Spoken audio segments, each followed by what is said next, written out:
అదే రకంగా రాయలసీమ జరుగుతున్న అన్యాయం పైన కలిసి పోరాటం చేసిన సమయము ఆసన్నమైంది. రాయలసీమలో ఉన్నటువంటి వర్గ ఆధిపత్యం పోరులో ప్రత్యేకించి చెప్పాల్సిన అవసరం లేదు. ఏది ఏమైనప్పటికీ మన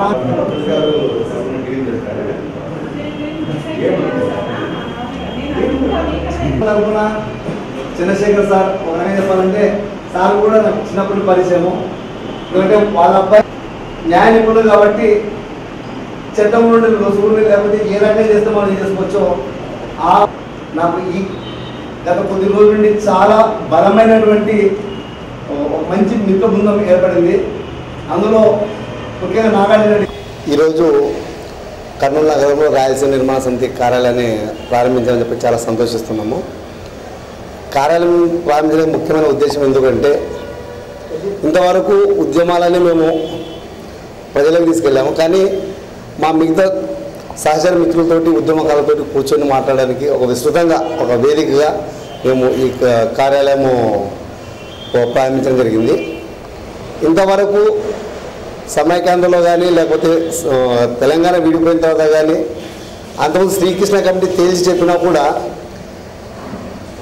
రాష్ట్రంలో అత్యంత వెనకబడిన ప్రాంతము, దుర్బలమైన ప్రాంతము, కరువు ప్రాంతం ఏదంటే రాయలసీమని ఒక కమిటీ కేంద్రం వేసినటువంటి కమిటీ తేల్చి చెప్పిన తర్వాత కూడా ఇంతవరకు ఎటువంటి చర్యలు కానీ లేకపోతే ఎటువంటి ఇది కానీ ఇది చేయలేదు. అదే రకంగా గతంలో జరిగినటువంటి శ్రీబాగ్ ఒప్పందం ఏదైతే ఉందో ఆంధ్ర రాయలసీమ మధ్యలో దాని గురించి కూడా ఇంతవరకు స్పష్టత లేకుండా రాయలసీమ ప్రజలు మరోసారి మభ్యపెట్టే ప్రయత్నం చేస్తున్నాము.